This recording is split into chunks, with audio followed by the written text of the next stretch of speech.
All right, so we're continuing work in the kitchen, and today we are working on how we're going to install our little washer dryer combo unit. So it's going to go here like right under our countertop next to our kitchen cupboards. And the first thing we're going to start with is the vent for the dryer.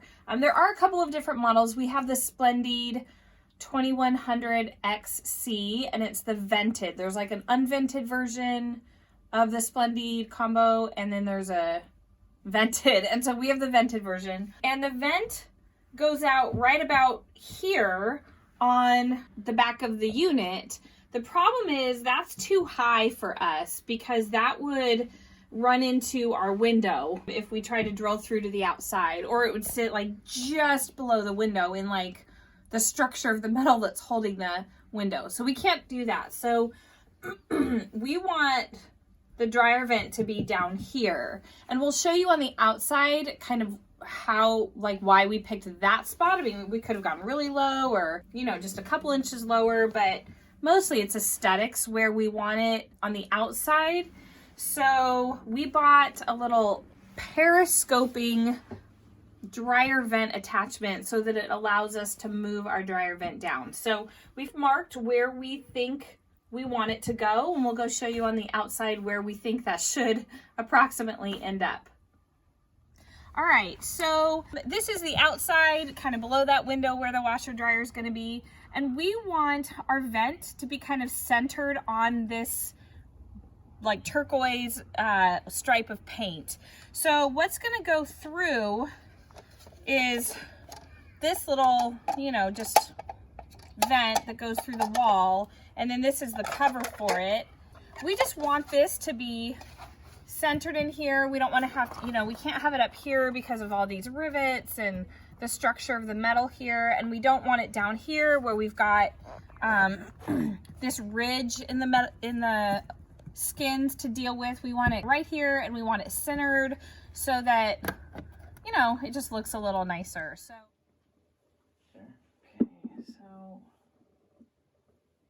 so about there.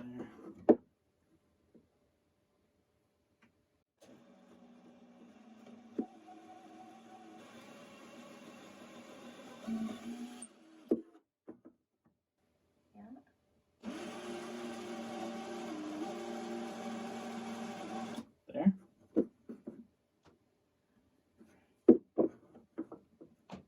yeah, you're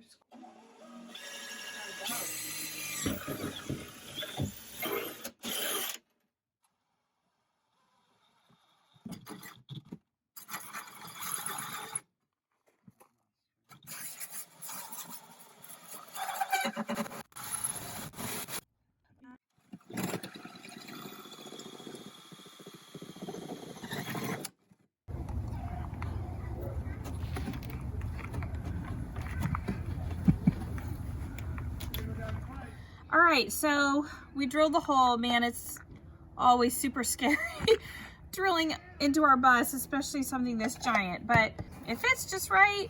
And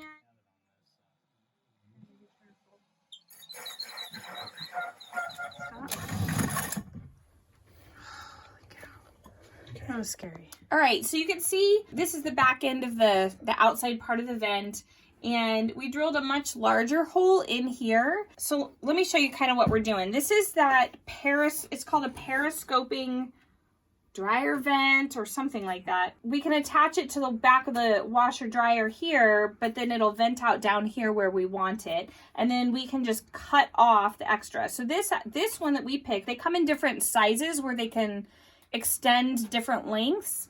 So this one goes like from 0 to 18 inches. We ended up having to extend it about, I think, close to 7 inches. So that end is going to go into this, and then we need to clamp it. And so we needed to kind of have some room in there, you know, to have this clamp and all of that. So that's why we made a bigger hole on the inside here.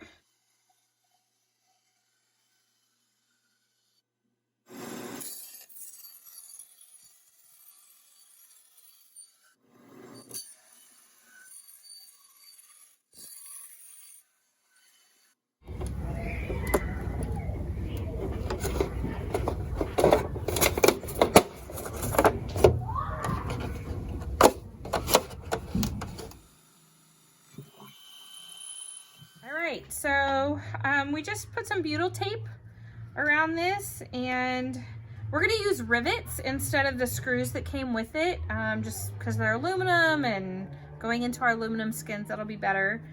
So we're gonna go ahead and go install this now.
Oh, got it. I just had it. Okay.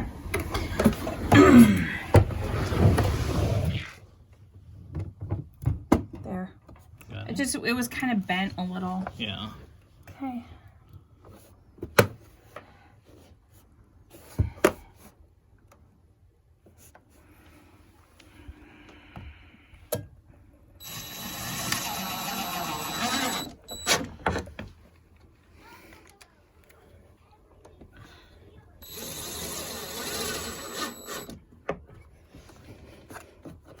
Okay.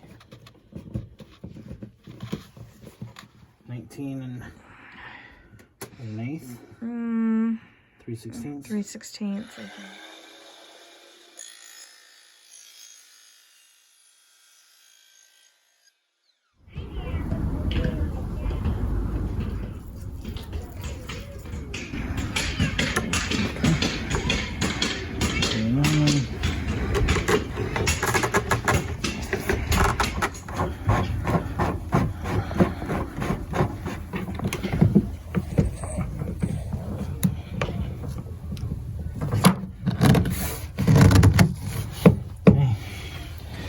Pretty much right up to the line.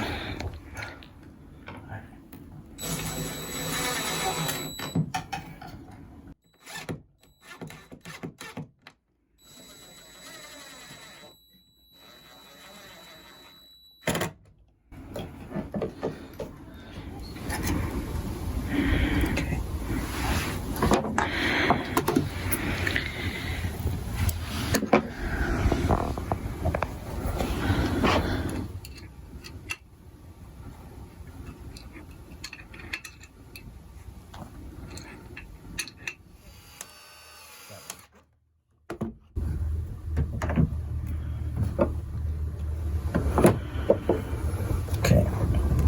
Looks like it's in. Okay. Okay.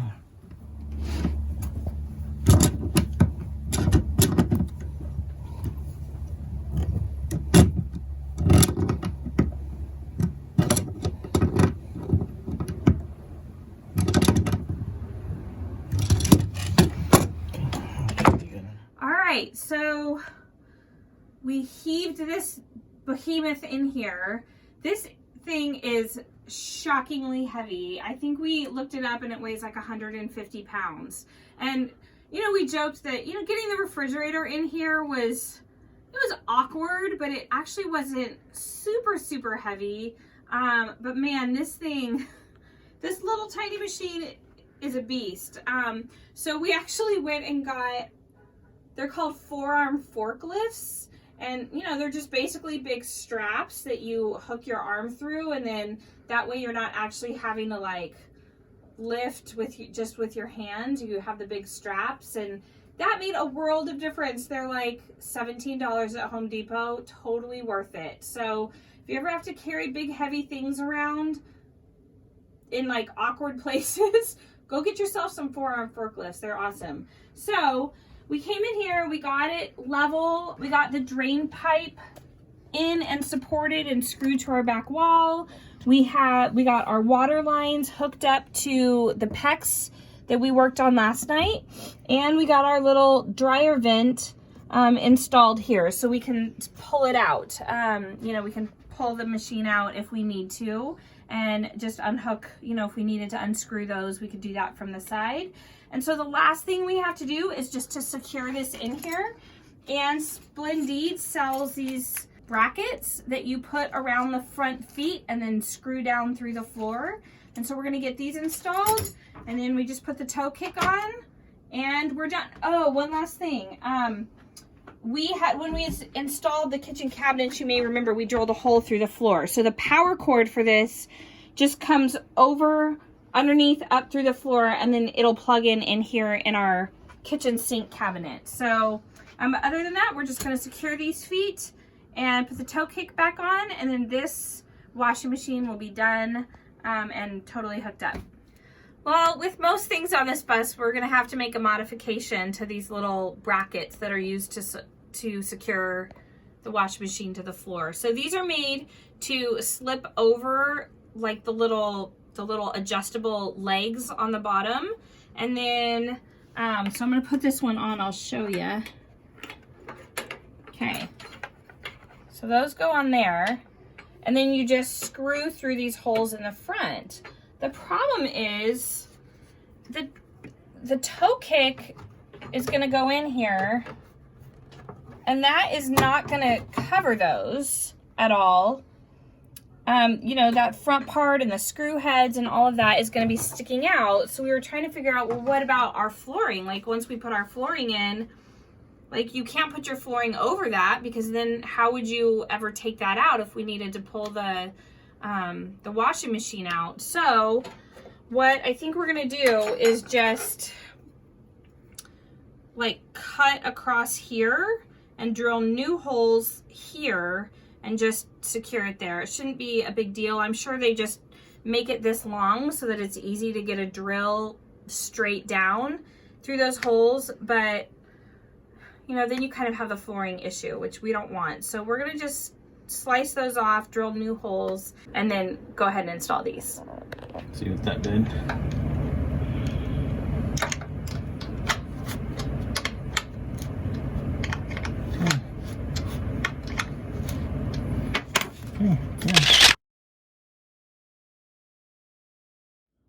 All right, so we finished getting the feet all secured down, the toe kick put back on, and it feels really nice and solid.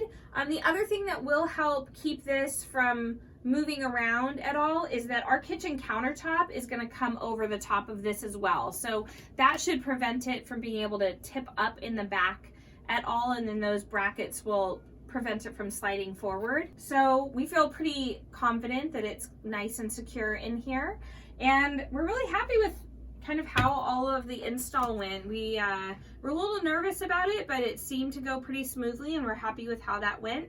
And the last thing we're going to add to the end of this video is a video that we did last year sometime. After we purchased this, we actually bought it gently used on Craigslist. The people that had been using it, they used it for maybe 4 or 5 months, and they were selling their trailer, but they were taking this out to sell it separately. So we brought it home and decided to take it in our house and swap out our big giant washing machine with this one for a week and try it out and see how we liked it. How did it wash the clothes? How many clothes could we fit in there? How much power did it use? How much water did it use? And we videoed all of that, and so we're going to add that to the end of this video. So if you're interested in, it's the Splendide 2100 XC, which is a little combo washer dryer that is vented, then go ahead and watch the end of this and you'll see kind of what our experience was using it for a week. And obviously you know now that we decided it was good enough that we wanted to bring it into the bus and install it. But if you're interested in all of those details, then go ahead and watch the end of this video. But for now, we're gonna call this project done and move on to the next thing. Okay, so today we're gonna talk about laundry on the bus. When we first started researching bus life and RV life, We heard a lot about kind of both sides of the laundry coin. Do you have an onboard washer and dryer? Do you go to the laundromat? And there's pros and cons to both. And so on the side of having onboard laundry, one of the machines that kept coming up over and over again was the Splendide combo unit, which is a washer and a dryer, specifically the 2100XC model, which is the vented model. From everything we read, if you're gonna go with a combo unit, definitely go for the vented. They do make a ventless model, but vented is what everybody said to kind of go for. So we actually happened to come across this one on Craigslist. So we went ahead and just bought it for half price. I think we paid $600 for it. Normally they're about $1,200. And we figured, let's get it, let's try it out at home and see what we think, and then sort of make our decision based on that. And if we decide we don't want to use it on the bus, then we'll just resell it. So we went ahead and brought it into the house, took our washer, our big full-size washer out, stuck it in the garage, and we've done about 8 loads of laundry in this and just been testing it out and playing with the setting and seeing whether or not we like it. Okay, so 2 of our big concerns with having an onboard washer dryer is how much water does it use, how much power does it use. Obviously, if we're plugged in somewhere and have full hookups, then, you know, that's not really a concern. But if we're boondocking, is it something we could even use while we're boondocking, or would we just assume, yeah, we can't use it at all while we're boondocking and then just do laundry and catch up when we're back to hook up somewhere? But let's just see. Let's see how much power it uses. So we went ahead and hooked up to our kilowatt back here.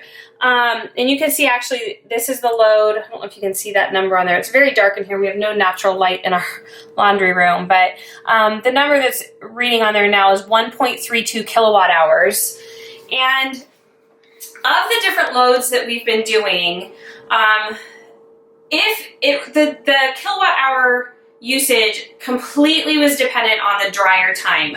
The wash cycle barely used any power at all, and really the dryer is what uses all of the power, which makes sense. So on the dryer, you can set the different dry times in 20-minute increments.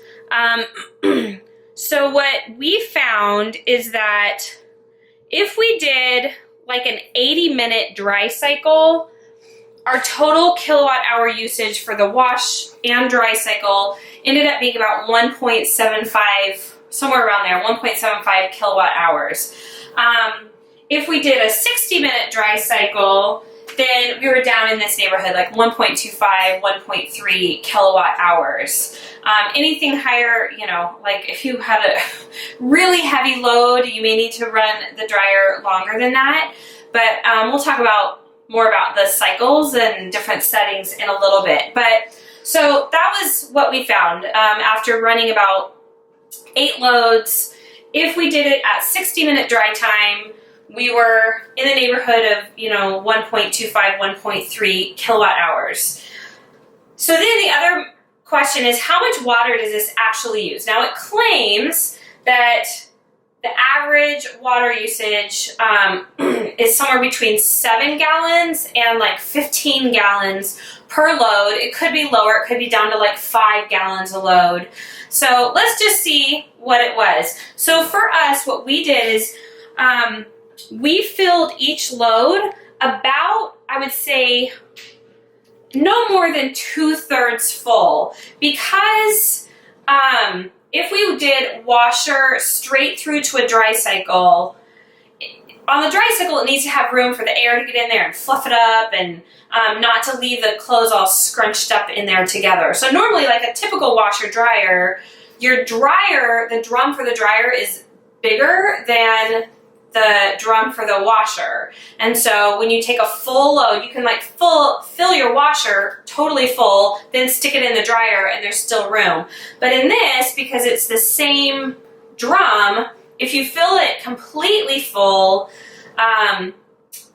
once the clothes are washed, there's not really room for a lot of air to get in there and dry the clothes. So we only filled it about 1/2 to 2/3 full each time. And then what we did is we just took the drain hose and we kind of clamped it into a Rubbermaid bin and let it drain into there. And then we literally like took a gallon milk jug and scooped it out and dumped it down our bathtub and measured how many gallons of water it was using. So for a typical load for us, we would say a full load is about half to 2/3 full in the drum. It was using very consistently 10 gallons of water.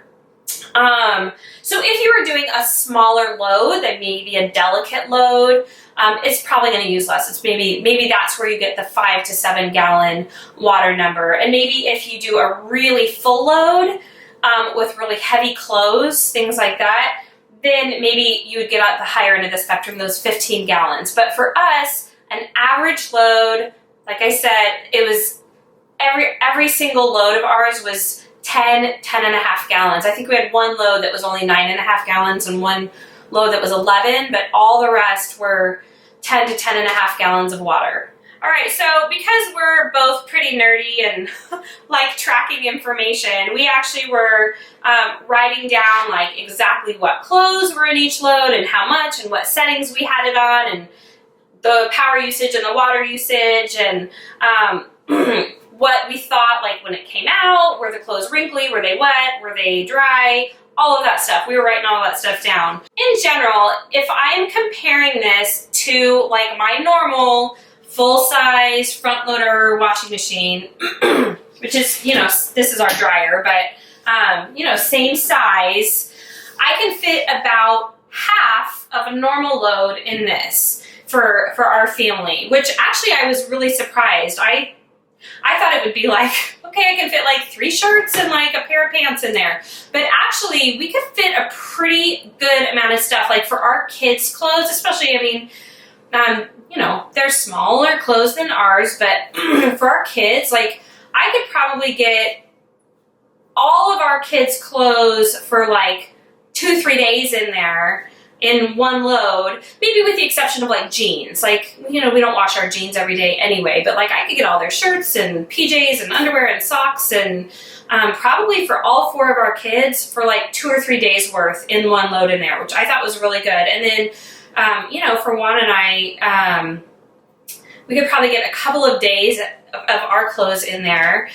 And so that we were pretty happy with that. Like, did it actually clean well? Well, yeah, surprisingly, it cleaned really well. Like since we collected all the water and we're dumping it out, we could see how much dirt was coming out of there. And we were really surprised. I mean, and we're not like, the kids haven't been out playing in the sandbox or the park this week. And so this is just like normal, everyday clothes. And it got a lot of stuff out and it was dirty and there was, you know, it rinsed all the soap out. It was a good amount of soap in there. So we were really happy with how clean it was actually getting. The clothes came out smelling really fresh. So in terms of though, like what was the condition of the clothes other than cleanliness when they came out, that was where we kind of had to experiment a little bit with the settings.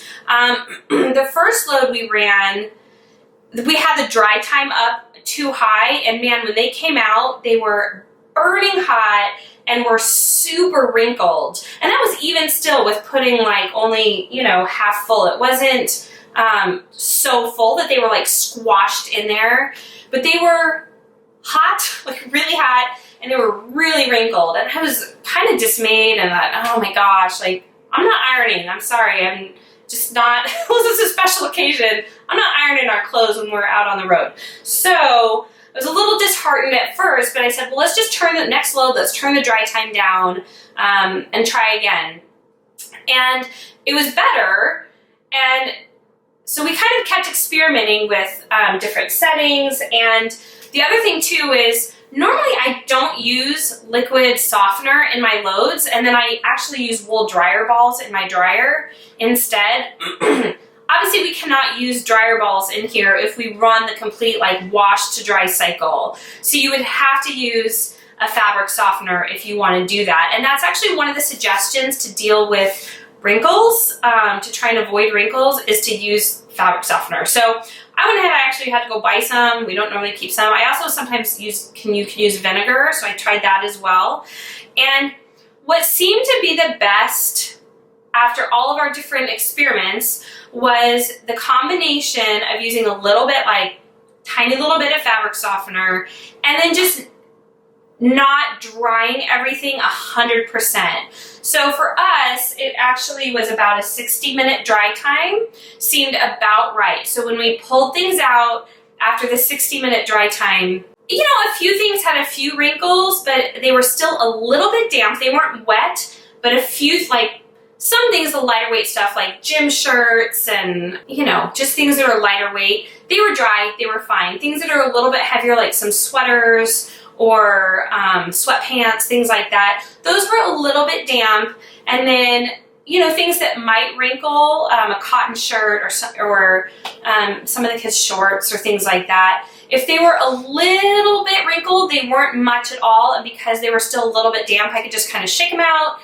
They would air dry in about 20 minutes, 30 minutes at the most, and then we were good to go. So that seemed to be sort of the magic trick for us, was just pulling it out a tiny bit damp, using a little bit of fabric softener, and that seemed to kind of keep that problem down, as well as just making sure not to overfill the load. Now, one thing you can do is you can just wash and set it to just wash and not dry, or you can use it just as a dryer. So there's a lot of options with it. So then at that point, we kind of said, well, we're pretty happy. We've sort of figured out the kinks to what would make it work for us in terms of, you know, doing the actual laundry. And we were pretty happy with how it was cleaning. Felt like we could actually get a lot more in there than we were initially expecting. So what do we think about the power usage and the water usage? Well, we have 163 gallons of water, of fresh water, available when our tank is full. So 10 gallons, you know, that's not a huge deal. I mean, if we were doing that every day while we were boondocking, like, that wouldn't really be feasible if we wanted to be out for very long. But if we're boondocking for a week and we want to do a load of laundry at some point in there, just, you know, a few things, that'd probably be okay. Power usage, again, we've got 24 kilowatt hours of power, and as long as we've got good solar coming in, then again, that's really not that big of a deal, the power usage for us. So at that point, the thought is, okay, this is gonna take up this space. This is actually gonna go in our kitchen, under the kitchen counter, and would basically take the place of one kitchen cupboard. So do we want to have this, or do we want to have an extra storage space in the kitchen? And obviously it's weight, added weight in the bus. So at this point, we're pretty happy with it. We think it's going to be worth it. We know some people love doing the laundromat and just getting all their laundry done in like 2 hours once a week. But some other things that we are thinking is just the money that you're constantly putting into doing laundry at a laundromat. I know some people say that, gosh, they spend anywhere from like $25 to $40 every time they go and do laundry, especially with a family our size. You know, we could probably have this paid for within just, you know, 6 months or so. I mean, so I think financially, this is a better investment. Time-wise, do I want to be doing laundry every day? Is it more convenient to just run a load, you know, at night or while we go out exploring? Just throw a load in, it's done when we come back, put it away, we're done. Would I like to have that kind of quiet time to just escape to the laundromat by myself, or take a couple kids with me and get it all done at once? I mean, I don't know. To me, it seems like it'd be nice to just have it and to just be able to do it whenever I want to, and not to have to take time away to go to a laundromat. And then, you know, you hear horror stories of like gross washing machines at laundromats, and so there's definitely pros and cons. I can absolutely see the benefits of both sides of it, but I think we're kind of leaning towards putting it in. Okay, so at this point, we're pretty sure we're gonna go ahead and put it in the bus and use it. We do know that we will still need to go to laundromats occasionally. I mean, when we wanna wash bedding, it's not going in here. It's not big enough to do bedding, or, you know, if we you know, had been boondocking for a long time and we hadn't used it and we just had gobs of laundry, you know, in that circumstance, it might be worth it to just go try and get it all done at once and have a fresh start. We're going to go ahead and try it. And, you know, if we change our mind later, kind of the nice thing about it is it is just the size of like a regular kitchen cabinet. It's going to slide in right under our counter. So if we ever change our mind, it shouldn't be too hard for us to just pull this out and install a kitchen cabinet in its place and just change our mind. So that's sort of our plan for now, is we're gonna install it. It will mean, because it's a vented machine, that we are gonna have to cut a hole for the vent, which was, you know, another reason why we really wanted to test this out before we make that decision 100%. So that's our plan for now. Again, it's the Splendide 2100XC vented combo washer dryer. And, you know, after we're out on the road and we've been using it a while, we'll let you know. We'll keep you updated, as we will with all of our projects, on what we think and how it's going. And if you have any questions or suggestions or comments, or your experience with laundry on the road, you know, let us know. We'd love to hear it. Drop us a comment below, and we'll see you soon.